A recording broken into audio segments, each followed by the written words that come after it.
Hello students, in last lecture we study the block diagram of operational amplifier and characteristics of Op-Amp.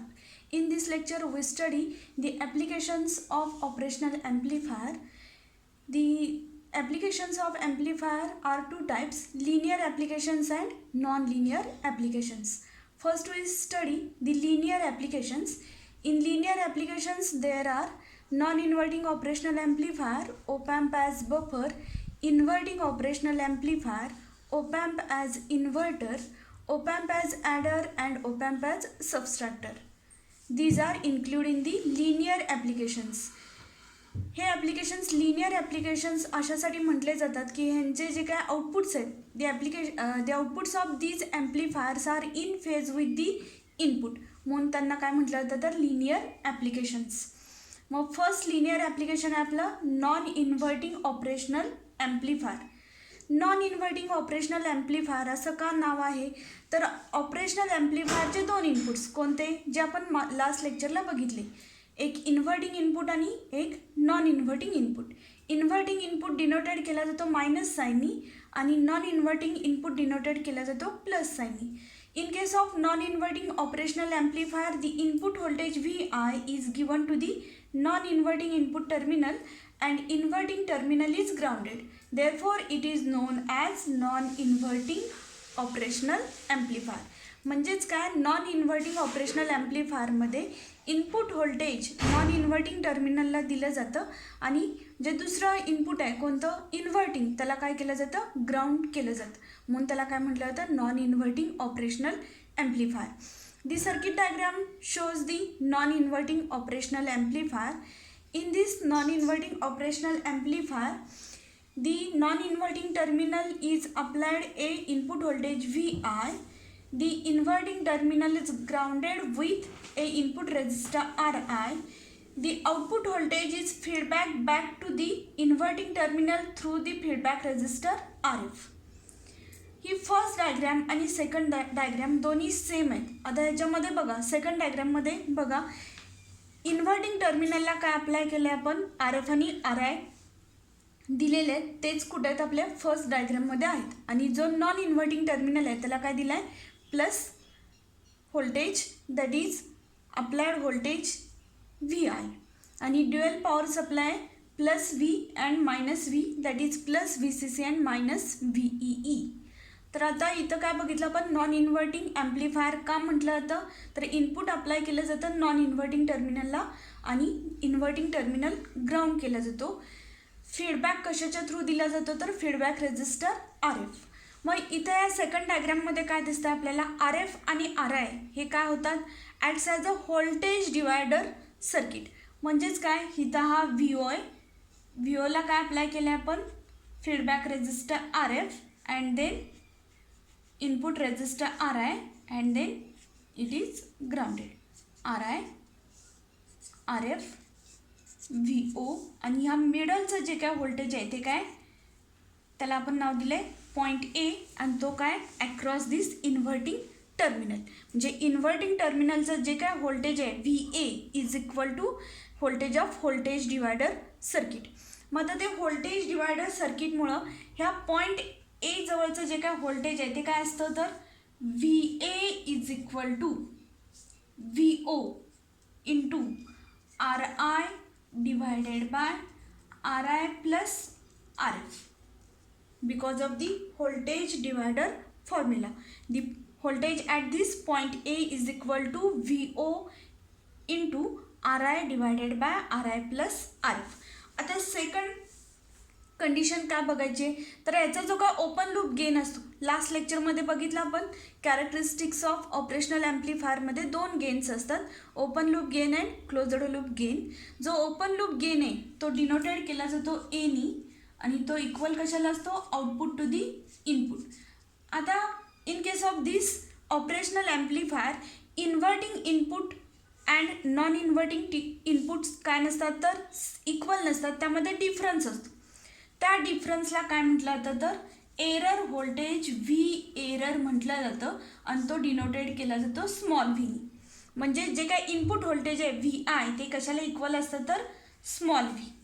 म्हणजेच open loop gain A is equal to VO upon V error, that is small v. Therefore error voltage V is equal to VO upon A, where A is the open loop gain. हा A म्हणजे काय आपला open loop gain आहे. आतापर्यंत दोन formulas बघितले आपण. पहिला कोणता बघितला? voltage at point A which is equal to VO into RI divided by RI plus RF because of this voltage divider circuit. And second one V error कुठं असती तर difference between two input terminals, आणि तो V error कशाने दिला जातो? VO upon A, where A is the open loop gain. आता दुसरा जो पॉइंट आहे आपला, कोणता पॉइंट आहे? Point B. तो पॉइंट बी म्हणजेच काय? इनपुट व्होल्टेज व्ही आय कुठं अप्लाय केलं आहे? नॉन इन्व्हर्टिंग टर्मिनलला अप्लाय केलेला आहे. म्हणजेच V I is equal to काय झाला? V B. And which V B is equal to V A plus V. म्हणजेच ह्या दोन्हीतला डिफरन्स म्हणजेच काय? Small V A error voltage आहे. मग ह्या दोन्हीतला व्ही बी जर का काढायचा असेल तर तो काय असेल? व्ही ए प्लस ह्या दोन्हीतला डिफरन्स, तो काय? Small V, that is error voltage.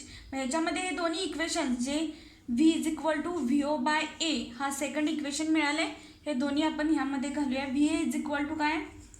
V O into R I divided by R I plus R F plus V O by ए.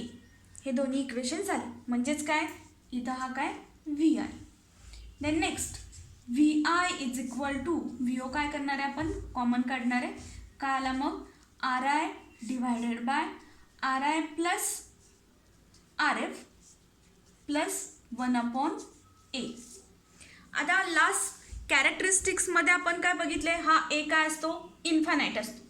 मग as A is infinite, as A is approximately equal to infinite, 1 upon A is equal to 0.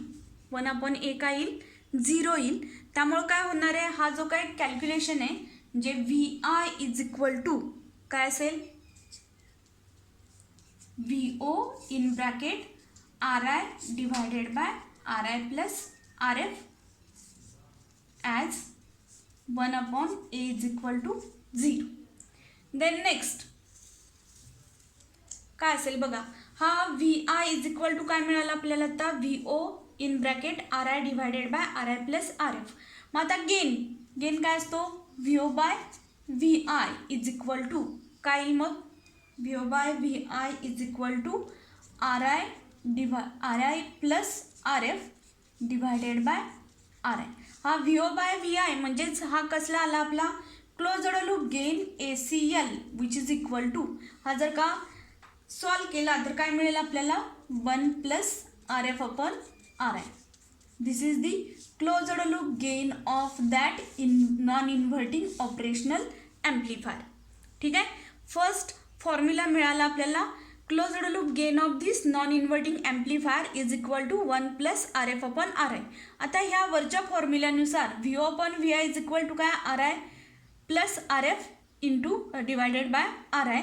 मग तोच A C L किती आला आपला? 1 plus R F upon R I. म्हणजेच V O is equal to किती येणार आहे?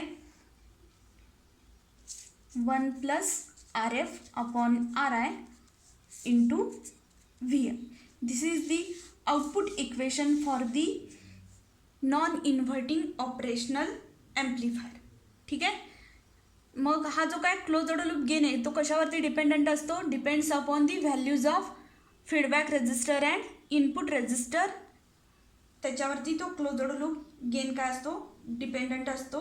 आणि तो इनडिपेंडंट कशावरती असतो? Open loop gain and other जे काय पॅरामीटर्स आहेत. अदर पॅरामीटर्स कोणते? तर input bias current, input offset voltage, CMRR ह्याच्यावरती तो डिपेंडंट नसतो. फक्त कशावरती? तर values of R F and R I. R F आणि आर आय जर का चेंज केल्या तर क्लोज्ड लूप गेन काय होतो? चेंज होतो. मग हा काय झाला? Non inverting operational amplifier. The input is given to the input non inverting input terminal. The inverting terminal is grounded and a feedback is applied through a feedback resistor RF. Here the 2 points, point A and B, the voltage at point A is equal to VO into RI divided by RI plus RF because of voltage divider formula. Second, the error voltage, the difference between two input terminals is known as error voltage, which is denoted by small v. Therefore, V is equal to VO by A, where A is the open loop gain. Next, total input voltage VI, that is equal to VB. तिथं non inverting टर्मिनलला point काय दिला आहे आपण VB, त्यामुळे VI is equal to काय असेल VB असेल. Therefore VB is equal to VA plus V, small v, error voltage. आणि ह्या VA आणि Vच्या व्हॅल्यूज घालून काय मिळालं आपल्याला VO by VI is equal to RI plus RF divided by RI, where VO by VI output parameter to input parameter is known as closed loop gain, which is equal to 1 plus RF upon RI, and output voltage VO is equal to 1 plus RF upon RI into VI. ह्या ज्या काय formula आहे output आणि गेनचा, ह्याच्यावरती आपल्याला examples आहेत. 3 मार्कांना examples एक्झाममध्ये विचारले जातात. तर 3 मार्कांचं डिस्ट्रीब्युशन कसं असतं, तर एक्झाम्पलमध्ये फर्स्ट जो फॉर्म्युला आपण लिहिणार आहे तो आयदर गेनचा असेल किंवा आउटपुट व्होल्टेजचा असेल, त्या फॉर्म्युल्याला 1 मार्क असतो. सेकंड जो मार्क आहे तो तुम्ही तुमच्या व्हॅल्यूज, कॉम्पोनंटच्या व्हॅल्यूज त्यामध्ये लिहिणार आहे, त्याला 1 मार्क, आणि लास्ट मार्क असतो तुमच्या रिझल्टला. असे 3 मार्कांचं डिस्ट्रीब्युशन असतं. ऑपरेशनल ॲम्प्लिफायरमध्ये बरेचसेच प्रत्येक ॲप्लिकेशनवरती काय तर एक्झाम्पल्स आहेत. नॉन इन्व्हर्टिंग असेल, इन्व्हर्टिंग असेल, ॲडर असेल किंवा इंटिग्रेटर डिफरन्शिएटरवरती असेल, बऱ्याच प्रमाणात काय केले जातात तर एक्झाम्पल्स विचारले जातात. आता हा झाला non inverting operational amplifier. Second application काय आपलं तर ओपॅम्प ॲज बफर. आता ओपॅम्प ॲज बफर ही सर्किट डायग्रॅम मी आधीच काढलेली आहे. ओपॅम्प ॲज बफर डायग्राममध्ये काय दिसतं बघा. बेसिकली हा जो काय ॲम्प्लिफायर आहे तो कोणत्या टाईपचा आहे, आपण कसं ओळखणार कोणत्या टाईपचा आहे, तर इनपुट कुठं दिलं आणि कोणतं इनपुट दुसरं इनपुट ग्राउंड केले ह्याच्यानुसार तो इन्व्हर्टिंग आहे का नॉन इन्व्हर्टिंग आहे ठरतं. मग त्या डायग्राममध्ये दिसतं आपल्याला हा कोणता आहे तर नॉन इन्व्हर्टिंग टर्मिनल आहे. त्याला काय अप्लाय केलं आहे आपण, इनपुट व्होल्टेज VI दिलेलं आहे, आणि नॉन इन्व्हर्टिंग टर्मिनल काय केलेलं आहे फीडबॅकच्या थ्रू ग्राउंड केलेलं आहे. मग हा बेसिकली काय आहे नॉन इन्व्हर्टिंग टर्मिनल आहे. मग ओपॅम्प ॲज बफर, बफर असं का म्हटलं जातं तर तो आयसोलेट करतो. 2 स्टेजेस ज्या काय असतील त्या आयसोलेट केल्या जातात. आयसोलेट म्हणजे काय कनेक्ट केल्या जातात. हा ओपॅम्प ॲज बफर आहे. ह्यालाच आणखीन काय म्हटलं जातं तर युनिटी गेन ॲम्प्लिफायर. याचं दुसरं नाव काय युनिटी गेन ॲम्प्लिफायर, किंवा काय म्हटलं जातं तर व्होल्टेज फॉलोअर. एक्झाममध्ये एक्सप्लेन व्होल्टेज फॉलोअर असाही क्वेश्चन येऊ शकतो, किंवा explain the op amp as buffer. त्यामुळे दोन्ही नावं लक्षात ठेवायची, कोणती ओपॅम्प ॲज बफर और ओपॅम्प ॲज व्होल्टेज फॉलोअर. आणि त्याला युनिटी गेन ॲम्प्लिफायर का म्हटलं जातं, त्याचा गेन काय असतो इक्वल टू 1 असतो. मग तो आपल्याला आता बघायचा, तो इक्वल टू 1 कसा आहे. हा काय आता बघितलं बेसिकली तो काय नॉन इन्व्हर्टिंग ऑपरेशनल ॲम्प्लिफायर आहे. नॉन इन्व्हर्टिंग ऑपरेशनल ॲम्प्लिफायरचा जो काय गेन आहे आत्ताच आपण हे ॲप्लिकेशन बघितलं, ACL इज इक्वल टू काय असतो 1 प्लस RF अपॉन RI. ठीक आहे, gain of non inverting operational amplifier. पण डायग्राममध्ये जसं दिसतंय आपल्याला RF इज इक्वल टू काय इथं 0 आहे.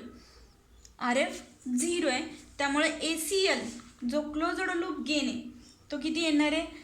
As RF is equal to 0, ACL is equal to 1 plus 0. 1 plus 0 that is ACL equal to 1. ACL that is VO upon VI equal to 1.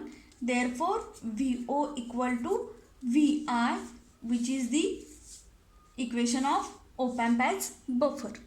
ठीक आहे, हे काय केलं आपण तो बेसिकली नॉन इन्व्हर्टिंग ऑपरेशनल असल्यामुळं त्याचा गेन किती आला 1 plus RF upon RI. RF काय इथं 0 आहे. RF 0 असल्यामुळं गेन किती आला इक्वल टू 1. गेन म्हणजेच काय असतो output to input. Therefore output is equal to input, म्हणजेच तो काय करतो दोन्ही स्टेजेस इनपुट आणि आउटपुटला काय केलं जातं आयसोलेट केला जातो, कनेक्ट केला जातो. हे झाले 2 ॲप्लिकेशन्स नॉन इन्व्हर्टिंग ऑपरेशनल आणि ॲम्प्लिफायर आणि op amp as buffer. Next next आपल्याला बघायचं आहे third application inverting operational amplifier. The circuit diagram shows the inverting operational amplifier. In this circuit diagram, the non-inverting terminal is grounded and inverting terminal is applied with input voltage VI. जसं आपण मागच्या ॲप्लिकेशनमध्ये बघितलं, non inverting का म्हटलं जातं तर input दिलं जातं नॉन इन्व्हर्टिंग टर्मिनलला आणि इन्व्हर्टिंग ग्राउंड केला जातो. त्याच पद्धतीने इन्व्हर्टिंग ऑपरेशनल ॲम्प्लिफायरमध्ये इनपुट VI अप्लाय केला जातो नॉन इन्व्हर्टिंग टर्मिनलला आणि इनपुट व्होल्टेज VI अप्लाय केला जातो इन्व्हर्टिंग टर्मिनलला आणि नॉन इन्व्हर्टिंग टर्मिनल काय केला जातो ग्राउंड लेवलला दिला जातो. मग ह्या इथं इन्व्हर्टिंग टर्मिनलला हा काय तर पॉईंट S आहे. ह्या पॉईंट Sला काय म्हटलं जातं तर व्हर्च्युअल ग्राउंड म्हटलं जातं त्याला. आता हे व्हर्च्युअल ग्राउंड काय असतं आणि ऑर्डिनरी आपलं जे काही ग्राउंड आहे ते काय असतं तर ऑर्डिनरी ग्राउंडमध्ये काय असतं व्होल्टेज जरी 0 असला तरी इथं काय असतो it can sink infinite current. पण व्हर्च्युअल ग्राउंड हा जो काय पॉईंट असतो तो सर्किटमध्ये एका ठिकाणी असतो. त्या व्हर्च्युअल ग्राउंडमध्ये काय असतं voltage is equal to 0 and current is also equal to 0. म्हणजे व्हर्च्युअल ग्राउंडला करंट आणि व्होल्टेजेस दोन्ही 0 असतात. पण ऑर्डिनरी ग्राउंडला काय असतं व्होल्टेज 0 असतो but it can sink infinite current. हा डिफरन्स आहे व्हर्च्युअल ग्राउंड आणि ऑर्डिनरी ग्राउंडमध्ये. मग आता इथं परत फीडबॅक रेजिस्टर RF यूज केलेला आहे फीडबॅकसाठी. Feedback voltage VO is applied back to the inverting terminal through feedback resistor RF. The input resistor is RI. आता ह्याच्यामध्ये आपल्याला इनपुट करंट II जो आहे तो बघायचा आहे. II इज इक्वल टू काय असेल तर ह्याच्या ॲक्रॉसचं voltage RI resistor RI input resistor जो आहे त्याच्या ॲक्रॉसचं व्होल्टेज काय असणार आहे. ह्या दोन्ही इनपुट टर्मिनल्समध्ये काय असतो एरर व्होल्टेज असतो जो लास्ट ॲप्लिकेशनमध्ये बघितला आपण. तो एरर व्होल्टेज डिनोटेड कशाने केला जातो स्मॉल व्हीनी. मग आता हा total input voltage VI minus this small voltage error voltage V जो कुठं असतो ह्या व्हर्च्युअल ग्राउंडच्या पॉईंटला असतो. तिथं व्होल्टेज किती असतं error voltage divided by RI. This is the input current II is equal to VI minus V divided by RI. हा काय झाला इनपुट करंट. त्याच पद्धतीनं current through this feedback resistor feedback resistor RFच्या थ्रूचा जो काय हा करंट IF आहे तो किती असणार आहे बघा. IF इज इक्वल टू इथे हा पॉईंट Sला व्होल्टेज किती आहे तर स्मॉल V आहे. Small V minus this output voltage VO divided by RF. जे दोन इक्वेशन्स आत्ता आपण बघितले कोणते इनपुट करंट आणि फीडबॅक करंट. हा स्मॉल V म्हणजे काय तर एरर व्होल्टेज आहे अक्रॉस दिस व्हर्च्युअल ग्राउंड. व्हर्च्युअल ग्राउंड पॉईंटला एरर व्होल्टेज असतो तो काय असतो स्मॉल V. आणि हा एरर व्होल्टेज पण आपण लास्ट नॉन इन्व्हर्टिंग ऑपरेशनल ॲम्प्लिफायरमध्ये बघितला. Small V is equal to काय असतो VO by A where A is the infinite. हा A इथला काय असतो ओपन लूप गेन काय असतो इन्फानाईट असतो. ठीक आहे. मग आता पॅरामीटर्स ऑफ ऑपरेशनल ॲम्प्लिफायरमध्ये आपण इनपुट इम्पिडन्स बघितला. ऑपरेशनल ॲम्प्लिफायरचा इनपुट इम्पिडन्स काय असतो व्हेरी हाय असतो. What is impedance total opposition to the flow of current. मग आता opposition total opposition to the flow of current that is impedance is high म्हणजे ह्या इनपुट टर्मिनल्समध्ये कोणत्याही प्रकारचा करंट एंटर केला जात नाही. म्हणजे हा जो काय करंट II आहे तो या इन्व्हर्टिंग टर्मिनलमध्ये एंटर न होता तो कुठे जातो ह्या फीडबॅक रेजिस्टरच्या थ्रू पास होतो because of high input impedance of OP-Amp. लक्षात घ्या ऑपरेशनल ॲम्प्लिफायरचा इनपुट इम्पिडन्स इनपुटमध्ये एंटर होणारा जो काय करंट आहे त्याला अपोज केलं जातं त्याला म्हणतो आपण opposition. And because of this impedance the input current is equal to feedback current that is II is equal to IF because of high input impedance. ठीक आहे. मग आता II is equal to IF. आपण II आणि IF साठी दोन equations काढलेले आहेत. VI minus V divided by RI is equal to V minus VO divided by RF. Again V is equal to काय VO by A, where A is infinite. A infinite आहे त्यामुळं error voltage काय असणार आहे approximately equal to 0. Error voltage काय आला 0 आला. मग इथला हा एरर व्होल्टेज जर का 0 असेल तर काय राहणार आहे इक्वेशनमध्ये VI divided by RI is equal to minus VO by RF. ठीक आहे. मग आता VO इज इक्वल टू काय येईल सांगा ह्या इक्वेशनवरून VO इज इक्वल टू काय येईल minus RF upon RI into VI. This minus sign indicates that input voltage and output voltages are out of phase 180 degree out of phase shift असती input आणि output signals मध्ये. हा झाला output voltage साठीचा formula minus RF upon RI into VI. Again closed loop gain ACL is equal to काय असतो VO by VI. मग तो किती असणार आहे मायनस RF अपॉन RI. हा काय झाला closed loop gain of this inverting operational amplifier.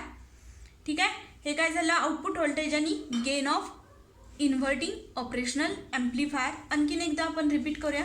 Inverting operational amplifier का म्हटलं जातं तर इनपुट जे काय आहे VI ते कुठं दिलं जातं इन्व्हर्टिंग टर्मिनलला आणि नॉन इन्व्हर्टिंग टर्मिनल ग्राउंड केला जातो. इथं व्हर्च्युअल ग्राउंड पॉईंट आहे त्या व्हर्च्युअल ग्राउंडला काय असतं व्होल्टेज आणि करंट्स दोन्ही काय असतात 0 असतात. आणि व्होल्टेज हा व्हर्च्युअल ग्राउंडचा पॉईंट म्हणजेच काय असतो error voltage small v.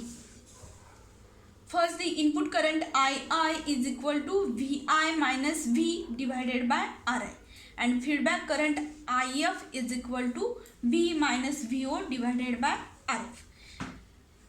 Operational एम्प्लिफायरचा इनपुट इम्पिडन्स काय असतो हाय असतो. Because of this input impedance any current does not enter in the input terminals. Therefore II is equal to IF. हे II आणि IF दोन्ही इक्वल झाल्यानंतर हे दोन्ही इक्वेशन्स II आणि IFचे आपण इक्वल केले आणि त्याच्यानुसार आपल्याला काय मिळाला VO is equal to minus RF upon RI into VI. हे मायनस साईन काय इंडिकेट करतं तर इनपुट आणि आउटपुट्स काय असतात 180 डिग्री फेज शिफ्टमध्ये असतात आउट ऑफ फेज असतात. आणि क्लोज्ड लूप गेन किती असतो मायनस RF अपॉन RI. आणि हा क्लोज्ड लूप गेन कशावरती डिपेंडंट असतो तर values of feedback resistor and input resistor. It is independent of the other parameters of operational amplifier. This is the inverting operational amplifier. ह्या inverting operational एम्प्लिफायरचंच एक application काय तर op-amp ॲज इन्व्हर्टर किंवा sign changer म्हटलं जातं. जसं आधी काय बघितलं आपण नॉन इन्व्हर्टिंगचंच ॲप्लिकेशन काय op-amp ॲज बफर. नॉन इन्व्हर्टिंगच जो ऑपरेशनल एम्प्लिफायर हा बफर म्हणून यूज केला गेला. तसंच इन्व्हर्टिंग ऑपरेशनल एम्प्लिफायरचं ॲप्लिकेशन काय तर op-amp ॲज इन्व्हर्टर. मग सर्किट डायग्राममध्ये काय दाखवलं तर op-amp ॲज इन्व्हर्टर किंवा साईन चेंजर. मग इथं आपल्याला फीडबॅक रेजिस्टर आणि जो इनपुट रेजिस्टर आहे ते काय आहेत एका सेम व्हॅल्यूचे that is RI is equal to RF is equal to R. ठीक आहे. मग आता आपण आत्ता डिराईव्ह काय केला closed loop gain ACL is equal to minus RF upon RI किंवा output voltage VO is equal to काय बघितला minus RF upon RI into VI. In case of this op-amp as inverter RI is equal to RF is equal to R. Therefore VO is equal to minus R divided by R into VI. Therefore VO is equal to minus VI. म्हणजेच काय झालं input जो होता त्याचा काय झाला sine change झाला म्हणजेच काय झाला तो इन्व्हर्टर झाला. इनपुटला जे साईन असेल सपोज मायनस असेल तर आउटपुटला काय होणार आहे ते प्लस होणार आहे किंवा प्लस असेल तर मायनस होणार आहे. मग हा काय झाला op-amp ॲज इन्व्हर्टर किंवा op-amp ॲज साईन चेंजर. हे ॲप्लिकेशन कशाचं आहे इन्व्हर्टिंग ऑपरेशनलचं ॲम्प्लिफायरचं आहे. कारण इनपुट कुठं अप्लाय केलं आहे आपण इन्व्हर्टिंग टर्मिनलला आणि नॉन इन्व्हर्टिंग टर्मिनल काय केलेलं आहे ग्राउंड केलेलं आहे. ह्यामध्ये फक्त काय दोन्ही रेजिस्टर्स आर आय आणि आर एफ काय असतील एकाच व्हॅल्यूचे. ओपॅम्प ॲज बफरमध्ये काय असतो आर आय आणि आर एफ दोन्ही काय असतात अपसेंट असतात. R V is equal to 0 झाल्यामुळं तो काय होतो V O is equal to V I. Op amp as इन्व्हर्टरमध्ये काय होतं R I is equal to R F झाल्यामुळं इज इक्वल टू आर झाल्यामुळं काय होतं output voltage is equal to minus input voltage that is sign changer. तो काय use केला जातो साईन चेंजर. ह्या लेक्चरमध्ये आपण 4 ॲप्लिकेशन्स बघितले. Non inverting operational amplifier, inverting operational amplifier, op amp as buffer, op amp as inverter. हे सगळे ॲप्लिकेशन्स 3-3 मार्कांना येतात. तर त्यामध्ये 3 मार्कांना काय असतं तर सर्किट डायग्राम ही आपली 1.5 मार्कांना असती आणि डेरिवेशन आपल्याला लिहायचं आहे ते 1.5 मार्कांना. ह्यामध्ये बघितलं काय जातं जर काही इन्व्हर्टिंग ऑपरेशनल ॲम्प्लिफायर असेल तर हे जे काय साईन्स तुम्ही दिलेले आहेत मायनस आणि प्लस हे जर का चुकले, आता हे इन्व्हर्टिंग ऑपरेशनल ॲम्प्लिफायरमध्ये वरती प्लस लिहिला खाली मायनस लिहिला म्हणजे इन्व्हर्टिंग ग्राउंड केला तुम्ही तर पूर्ण डायग्राम चूक दिली जाते. त्यामुळे जेव्हा आपण डायग्राम काढतो तेव्हा हे सायन्स काळजीपूर्वक बघायचे. नॉन इन्व्हर्टिंगमध्ये इन्व्हर्टिंग टर्मिनलच ग्राउंड झाला पाहिजे आणि इन्व्हर्टिंगमध्ये नॉन इन्व्हर्टिंग टर्मिनल काय झाला पाहिजे ग्राउंड झाला पाहिजे. हे लक्षात ठेवायचं. फक्त एकदा हे सायन्स चेक करायचे आणि ड्युएल पॉवर सप्लाय अप्लाय करायचा नेहमी प्लस व्ही आणि मायनस व्ही. नेक्स्ट लेक्चरला आपण पुढचे ॲप्लिकेशन्स बघणार आहे op amp as adder and op amp as सबस्ट्रॅक्टर.